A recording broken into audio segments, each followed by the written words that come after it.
Hello guys, मैं हूं अबीहा इंतखाब। आपके अपने यूट्यूब चैनल अबीहा क्लासेस सफलता की सोच में आपका स्वागत है। तो आज हम पढ़ने वाले हैं खिलजी डायनेस्टी के बारे में। जैसे कि आपको पता है कि इस टाइम पे हम दिल्ली सल्तनत पढ़ रहे हैं और दिल्ली सल्तनत में गुलाम वंश पूरा समाप्त कर चुकी हूँ मैंने आपको गुलाम वंश से पहले भी दो आक्रमणकारी पढ़ाए हैं, गजनवी, गौरी। उसके बाद मैंने गुलाम वंश में आपको कुतुबुद्दीन ऐबक पढ़ाया है। उसके बाद इल्तुतमिश, रजिया सुल्तान और बलबन, ये चारों ही बहुत इंपॉर्टेंट थे गुलाम वंश में। और आज मैं पढ़ा रही हूँ आपको जलालुद्दीन खिलजी और अलाउद्दीन खिलजी।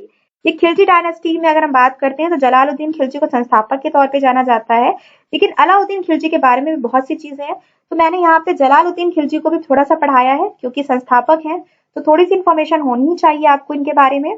तो आज का वीडियो स्टार्ट करते हैं और जानते हैं खिलजी डायनेस्टी के बारे में।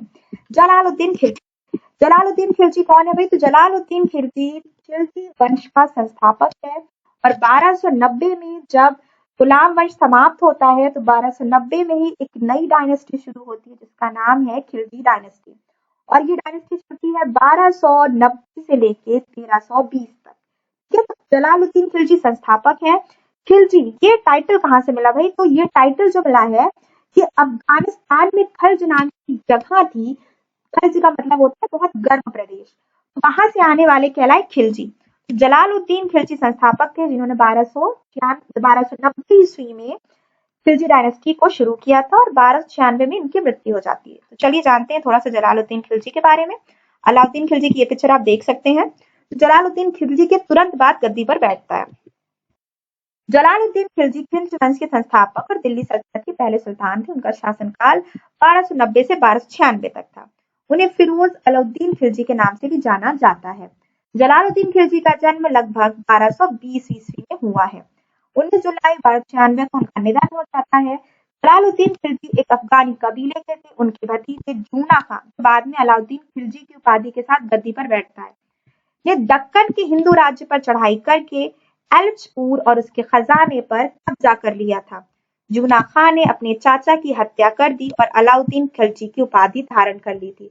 क्योंकि जूना खान जो था यही बाद में अलाउद्दीन खिलजी बनता है। इसने ही जलालुद्दीन खिलजी की हत्या कर दी रहती है और जलालुद्दीन खिलजी इसके चाचा भी रहते हैं और साथ ही साथ इसके ससुर भी रहते हैं। यानी अलाउद्दीन खिलजी जो रहता है वो जलालुद्दीन खिलजी का दामाद रहता है। जूना खान ने रणथंभौर में 1301, चित्तौड़ 1303 और मांडू में 1305 पर कब्जा किया था। उसने देवगिरी के समृद्ध हिंदू राज्य को अपने राज्य में मिला लिया था।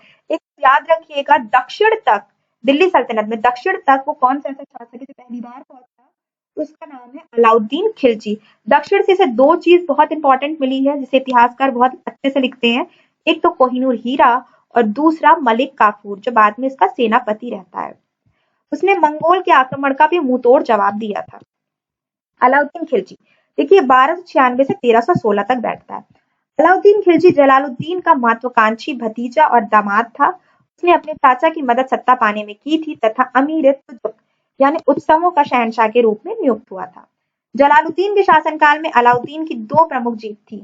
वर्ष 1292 में भीलसा विदिशा को अधीन करने के उपरांत कारा के साथ साथ इसे अवध का इक्ता प्रदान किया गया। देखिए इक्ता व्यवस्था किसने शुरू की थी? तो ये इंपॉर्टेंट है, मैं आपको रिपीट करती चलूं। इससे मैंने भी इल्तुतमिश के वीडियो में पूरा बताया है। इक्ता व्यवस्था इल्तुतमिश ने शुरू की थी। वह अरीजी ए मुमालिक युद्ध मंत्री के रूप में नियुक्त था और वर्ष 1294 में पहली बार दक्षिण की ओर तुर्क साम्राज्य का विस्तार किया और देवगिरी को अपने अधीन किया। इस सफल अभियान ने साबित कर दिया कि अलाउद्दीन एक सक्षम सेनाध्यक्ष और कुशल योजनाकार था। आगे देखते हैं, जुलाई 1296 में उसने अपने चाचा और ससुर जलालुद्दीन खिलजी की हत्या कर दी और स्वयं गद्दी पर बैठ गया। अलाउद्दीन ने बलबन के शासन की निष्ठुर नीतियां पुनः अपनाने का निर्णय लिया। उसने कुलीन वर्ग की स्वतंत्रता छीनी और उलमाओं का हस्तक्षेप बंद कर दिया। उसे अपने शासनकाल के आरंभिक वर्षों में कई विद्रोहों का सामना भी किया। तारीख फिरोज शाही के लेखक बर्नी के अनुसार अलाउद्दीन ने महसूस किया कि इन विद्रोह के चार प्रमुख कारण थे: गुप्तचर व्यवस्था की अयोग्यता, शराब का आम उपयोग, कुलीनों के माध्यम सामाजिक व्यवहार और आपस में विवाह संबंध, कुछ कुलीनों के पास अत्यधिक संपत्ति। इन विद्रोहों की पुनरावृत्ति को रोकने के अलाउद्दीन ने कुछ नियम बनाए थे। वे परिवार जिन्हें मुफ्त में जमीन मिली हुई है वे अपनी स्वामित्व वाली वस्तुओं के लिए करों का भुगतान करेंगे। इससे कुछ लोगों के पास अधिक संपत्ति होने पर रोक लग गई। सुल्तान ने गुप्तचर व्यवस्था को पुनः संगठित किया और उसे और प्रभावी बनाने के लिए समुचित उपाय किए। शराब और नशीले पदार्थों का प्रयोग वर्जित कर दिया। कुलीनों को आदेश दिया गया कि वे उसकी अनुमति के बिना सामाजिक समारोह या अंतर्विवाह न करें। उसने अपनी विजय की महत्वाकांक्षाओं को पूरा करने और देश को मंगोल आक्रमण से बचाने के लिए एक विशाल स्थायी सेना तैयार की। अब यहाँ पे एक चीज और याद रखिएगा कि सैनिकों का हुलिया लिखने की प्रथा भी अलाउद्दीन खिलजी ने स्टार्ट की थी। बाजार नियंत्रण प्रणाली भी अलाउद्दीन खिलजी ने ही स्टार्ट की थी। अलाउद्दीन खिलजी ने ही 1303 में अपनी राजधानी सीरी की नींव रखी। उसने कुतुब मीनार से ऊंची एक मीनार भी बनवाई, लेकिन उसका निर्माण पूरा नहीं हो सका। उसने सीरी राजधानी की आवश्यकता को पूरा करने के लिए हौस खास नामक एक जलाशय का भी निर्माण करवाया। उसने कमल की आकृति वाले घोड़े की नाल के आकार के मेहराब के साथ वृत्ताकार प्रवेश द्वार का भी निर्माण कराया। यह प्रवेश द्वार अलाई दरवाजे के नाम से प्रसिद्ध है और इसे इस्लामिक वास्तुकला के इतिहास में एक श्रेष्ठ मेहराब का प्रतिनिधि माना जाता है। आगे देखते हैं खिलजी वंश के दौरान आंतरिक सुधार और प्रयोग क्या थे। जब अलाउद्दीन खिलजी सिंहासन पर बैठा, तब तक दिल्ली सल्तनत की स्थिति साम्राज्य के मध्य भाग यानी ऊपरी गंगा घाटी और पूर्वी राजस्थान वाले हिस्से में अच्छी तरह से संगठित हो गई थी। इस स्थिति ने सुल्तानों को आंतरिक सुधारों और प्रयोगों की एक श्रृंखला शुरू करने के लिए प्रोत्साहित किया, जिसका उद्देश्य प्रशासन में सुधार करना, सेना को मजबूत करना, भूमि राजस्व और प्रशासन की मशीनरी निर्मित करना, कृषि के विस्तार और सुधार पर तेजी से विकसित होते शहर में नागरिकों के कल्याण के प्रयास करना था। अब यहाँ बात करते हैं उसकी बाजार व्यवस्था क्या थी। मैंने पहले ही आपको बताया। तो बाजार को नियंत्रित करने के लिए अलाउद्दीन के उपाय सर्वाधिक महत्वपूर्ण नीतिगत पहलुओं में से एक थे। ठीक है, क्योंकि अलाउद्दीन एक बड़ी सेना बनाए रखना चाहता था, इसलिए उसने दैनिक उपयोगों की वस्तु की कीमत कम और निर्धारित कर दी थी। देखिए यहाँ पे क्या है कि उसने एक बहुत बड़ी सेना रखी थी। अब सेना, इतनी बड़ी सेना को वो बहुत अच्छी सैलरी तो दे नहीं सकता था, लेकिन बेसिक चीज क्या होती है, खाना। और अगर सैनिकों को खाना नहीं मिलेगा तो विद्रोह कर देंगे, तो इसलिए उसने ध्यान में रखते हुए बाजार व्यवस्था को बनाया था, जिसमें उसने कीमत कम और निर्धारित कर दी थी। कीमत को नियंत्रित करने के लिए दिल्ली में अलग अलग वस्तुओं के लिए 3 अलग अलग बाजार स्थापित किए गए थे। बाजार थे अनाज बाजार, कपड़ा बाजार, घोड़ों और दासों और मवेशियों का बाजार। कार्यान्वयन सुनिश्चित करने के लिए अलाउद्दीन ने एक अधीक्षक शाहनाए मंडी नियुक्त किया, जिसकी सहायता से गुप्तचर अधिकारी द्वारा की जाती थी।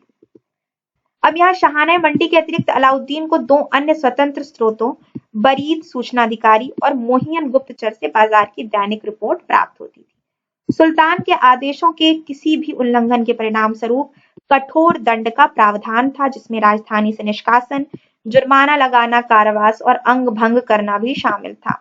दिल्ली बाजार में घोड़ा व्यापारियों और दलालों द्वारा घोड़ों की खरीद पर रोक लगाकर घोड़ों के बाजार में कम कीमतें सुनिश्चित की गई थी, कि उसे सेना के लिए अच्छे घोड़े भी चाहिए थे।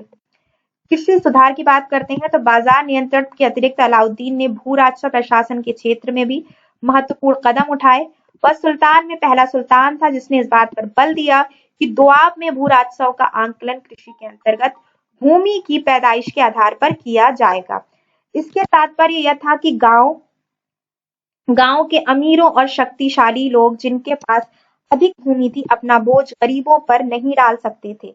अलाउद्दीन चाहता था कि क्षेत्र में जमींदारों, जिन्हें खुद और मुकद्दम कहा जाता था, अन्य लोगों के समान ही कर का भुगतान करें। इस प्रकार दुधारू पशुओं पर कर तथा गृह कर भी देना पड़ता था, साथ ही अन्य अवैध उपकरों को छोड़ना पड़ता था।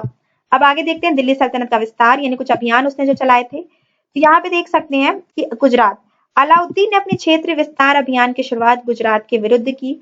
अलाउद्दीन खिलजी साम्राज्य विस्तार के साथ साथ गुजरात की विशाल संपत्ति के प्रति भी आकर्षित था। गुजरात की दौलत से उसे आगामी अभियानों में मदद होती थी तथा समुद्री तट से उसकी सेना के लिए अरबी घोड़ों की आपूर्ति सुनिश्चित हो जाती थी। अब यहाँ पे बात करते हैं अलाउद्दीन के 2 प्रमुख सेनापति थे, उलूग खां और नुसरत खां ने गुजरात की ओर रुख किया 1299 में। गुजरात का शासक रॉय करण जान बचाकर भाग गया और सोमनाथ मंदिर पर कब्जा कर लिया। विशाल मात्रा में लूट का माल इकट्ठा किया गया, यहाँ तक कि संपन्न मुस्लिम व्यापारियों को भी नहीं बख्शा गया। कई गुलाम बंदी बनाए गए। उनमें से एक मलिक काफूर था, जो बाद में खिलजी सेना का मुख्य सेनापति बन गया। दक्षिण भारत पर आक्रमण का नेतृत्व किया गया, गुजरात और दिल्ली सल्तनत के नियंत्रण में चला गया। अब बात गुजरात पर अधिकार करने के बाद अलाउद्दीन ने अपना ध्यान राजस्थान पर केंद्रित किया। उसका पहला लक्ष्य रणथंभौर था, जिस पर पृथ्वीराज के चौहान के उत्तराधिकारियों का शासन था। रणथंभौर को राजस्थान का सबसे प्रतिष्ठित किला माना जाता है और पूर्व में वह जलालुद्दीन खिलजी को चुनौती दे चुका था। राजपूतों का नैतिक मनोबल तोड़ने के लिए रणथंभौर को जीतना अत्यंत आवश्यक था। रणथंभौर पर आक्रमण करने का तत्कालीन कारण राजपूत शासक हमीर देव द्वारा 2 विद्रोही मंगोल सैनिकों को शरण देना भी था। उन्हें खिलजी शासक को सौंपने से इनकार कर दिया था। अतः रणथंभौर के खिलाफ आक्रमण शुरू किया गया। प्रारंभ में खिलजी सेना को नुकसान हुआ, यहाँ तक कि नुसरत खान को अपनी जान गंवानी पड़ी। अंततः अलाउद्दीन खिलजी को युद्ध के मैदान में खुद आना पड़ा और 1301 ईस्वी में अलाउद्दीन ने किले पर विजय प्राप्त कर ली। अब आगे बात करते हैं चित्तौड़। 1303 ईस्वी में जलालुद्दीन ने राजपूताना के एक अन्य शक्तिशाली राज्य चित्तौड़ को जीता। विद्वानों के अनुसार अलाउद्दीन ने राजा रतन सिंह को सुंदर रानी पद्मावती के प्रति आकर्षित होकर चित्तौड़ पर हमला किया था, जो बिल्कुल गलत है।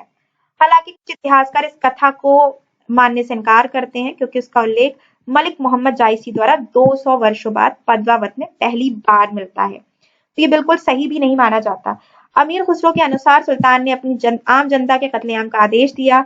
अपने पुत्र किरज खान के नाम पर सुल्तान ने चित्तौड़ का नाम खिजराबाद कर दिया। अलाउद्दीन ने राजपूतों के साथ सभी क्षेत्रों को जीत लिया और उत्तर भारत का शहंशाह बन गया। हालांकि ऐसा लगता है कि अलाउद्दीन ने राजपूत राज्यों पर प्रत्यक्ष प्रशासन स्थापित करने का प्रयास नहीं किया।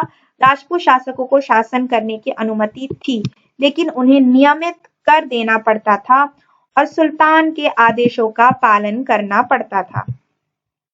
दक्कन और दक्षिण पर कब्जा, ये बहुत इंपॉर्टेंट है। यहाँ पे बात करते हैं अलाउद्दीन की साम्राज्यवादी महत्वाकांक्षाएं उत्तर भारत की विजय से संतुष्ट नहीं हुई थी। वह दक्षिणी भारत की संपत्ति से आकर्षित होकर दक्षिण को जीतने के लिए कटिबद्ध था। दक्षिण में युद्ध के लिए अलाउद्दीन ने अपने भरोसेमंद सेनापति मलिक काफूर, जो कि नायब का कार्यभार संभालता था, के नेतृत्व में फौज को भेजा और अलाउद्दीन ने दक्कन का पहला अभियान प्रारंभ किया था 1306 से 1307 के बीच में, और इसमें उसने निशाना रॉयकरन, गुजरात का पूर्व शासक था, को अब बगलाना का शासक था तथा उसे खिलजी से पराजित किया गया। उसका पहला निशाना रॉयकरन था। दूसरा उसका निशाना देवगिरी का राय रामचंद्र था, जिसने पहले सुल्तान को कर देने से वादा किया था, किंतु भुगतान कभी नहीं किया। रामचंद्र ने हल्के संघर्ष के उपरांत मलिक काफूर के समक्ष आत्मसमर्पण किया और उसके साथ सम्मानजनक व्यवहार किया गया। उसे अलाउद्दीन के दरबार में अतिथि की तरह रखा गया और उन्हें रॉयन राजाओं का राजा की उपाधि दी गई। उसने गुजरात का एक जिला भी प्रदान किया गया। उसकी एक पुत्री का विवाह अलाउद्दीन से हुआ। अलाउद्दीन ने रामचंद्र के प्रति उदारता का परिचय दिया, क्योंकि वह दक्षिण में अभियानों में रामचंद्र को साथी बनाना चाहता था। 1309 ईस्वी में मलिक काफूर को दक्षिण भारत के खिलाफ अभियान पर रवाना किया गया। पहला आक्रमण तेलंगाना क्षेत्र में वारंगल शासक प्रताप रुद्रदेव के विरुद्ध था। यह घेराबंदी कई महीनों तक चली और तब तक समाप्त हुई जब राजा रुद्रदेव ने सुल्तान को अपनी संपत्ति का हिस्सा देने तथा सुल्तान को शुल्क अदा करने का वादा नहीं किया। दूसरा अभियान देखते हैं। द्वार समुद्र और मालबार वर्तमान में कर्नाटक एवं तमिलनाडु के खिलाफ था। द्वार समुद्र के शासक वीर बल्लाल तृतीय ने यह समझने के पश्चात कि मलिक काफूर को हराना संभव है, बिना किसी प्रतिरोध के सुल्तान को शुल्क अदा करना स्वीकार कर लिया। मालबार पांड्य साम्राज्य के मामले में सीधा संघर्ष नहीं हो सका। हालांकि काफूर ने समृद्ध मंदिरों सहित बहुत कुछ लूटपाट की और इनमें चिदंबरम मंदिर मुख्य था। सुल्तान ने मलिक काफूर को साम्राज्य का नायब बनाकर सम्मानित किया। मलिक काफूर के नेतृत्व में अलाउद्दीन की सेना ने दक्कन प्रदेशों में अपना नियंत्रण कायम किया। अगर यहाँ पे बात करते हैं कि दक्कन क्षेत्रों में मलिक काफूर ने दक्षिण के क्षेत्र में बहुत अहम रोल अदा किया है। तो आज का वीडियो बस इतना ही, और कल हम पढ़ेंगे खिलजी डायनेस्टी। तो हमारी यहाँ पे लगभग समाप्त हो चुकी है। मुबारक खिलजी को हम थोड़ा सा पढ़ेंगे, क्योंकि हम मुबारक खिलजी बहुत अहम नाम तो नहीं है। 1316 में अलाउद्दीन खिलजी की मृत्यु हो जाती है। 1316 में अलाउद्दीन खिलजी की मृत्यु के बाद गद्दी पर बैठता है इसका पुत्र मुबारक खिलजी, जो 4 साल तक शासन करता है और 1320 में स्टार्ट हो जाता है तुगलक वंश। तो कल हम तुगलक वंश भी पढ़ेंगे और साथ में साथ मुबारक खिलजी के बारे में भी थोड़ा सा पढ़ेंगे। तो आज का वीडियो बस इतना ही। चैनल पे नए हैं तो चैनल को सब्सक्राइब जरूर कीजिएगा। थैंक यू दोस्तों।